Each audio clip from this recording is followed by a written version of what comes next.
अस्सलाम वालेकुम नाज़रीन, आपको मैं अपने चैनल फूल और खुशबू में खुश आमदीद कहती हूँ। नाज़रीन, आज की इस वीडियो में मैं आपको बताऊँगी कि जन्नत में मर्दों को अगर हुरें मिलेंगी तो औरतों को क्या मिलेगा। वीडियो का आगाज़ करते हैं। औरतों को जन्नत में उनके वो शोहर मिलेंगे जिनके निकाह में वो थीं, लेकिन शर्त यह है कि शोहर भी जन्नती हों। अगर किसी औरत का शोहर जन्नत में ना जा सका तो वो किसी और जन्नती मर्द के निकाह में दे दी जाएगी। इसी तरह वो औरतें जो कुंवारी फौत हुई वो भी जन्नत में किसी मर्द की ज़ौजियत में चली जाएंगी। इसके अलावा जन्नत की नेमतें मसलन महलात, लबास, ग़िज़ाएं और खुशबूजात वगैरह मर्द और औरत में मुश्तरक हैं। अलबत्ता दीदार इलाही में इख्तलाफ है और सही ये है कि वो दोनों को होगा। अगर कोई औरत यके बाद दीगरे एक से ज़्यादा मर्दों के निकाह में आई तो इसमें दो कौल हैं। एक कौल के मुताबिक जिसके निकाह में सबसे आखिर में थी जन्नत में इसी के साथ होगी, जैसा कि हज़रत सैयदना अबू दरदा रज़ी अल्लाह तआला अन्हा से रिवायत है कि रसूल करीम सल्लल्लाहु अलैहि वसल्लम का फरमान अजीम है, औरत जन्नत में अपने उस शोहर के निकाह में दी जाएगी जो दुनिया में इसका सबसे आखिरी शोहर था।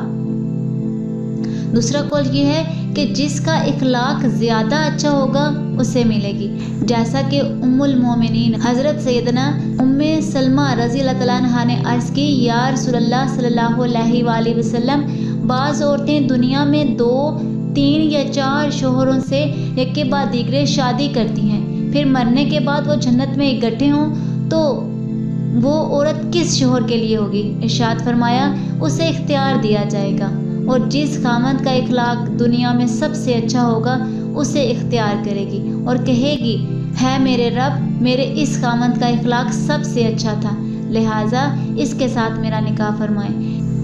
इन दोनों हदीस और अक़वाल में कोई तारस यानी टकराव नहीं। जैसा कि हज़रत सैयदना इमाम अहमद बिन हजर मक्की शाफी अलैहि रहमतुल्लाह फरमाते हैं, जिस औरत ने यके बाद दीगरे कई निकाह किए हों और हर शोहर ने उसको तलाक दे दी हो मगर आखिरी खामद ने उसे तलाक ना दी हो और वो इसके निकाह में फौत हुई तो इस सूरत में जन्नत में आखिरी खामद के निकाह में होगी।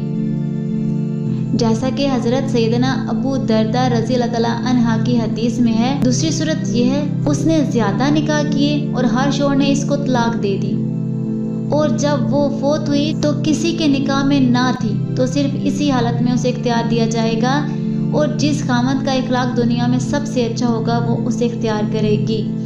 नाज़रीन, आज के इस वीडियो में इतना ही। अगर आपको मेरी वीडियो अच्छी लगी तो लाइक और शेयर करें और अगर चैनल पर नहीं हो तो सब्सक्राइब कर लें, साथ वाले बेल के आइकन को क्लिक कर लें ताकि मेरी हर नई आने वाली वीडियो की अपडेट आप तक पहुँचती रहे। मिलते हैं अगली वीडियो में, तब तक के लिए अल्लाह हाफिज़।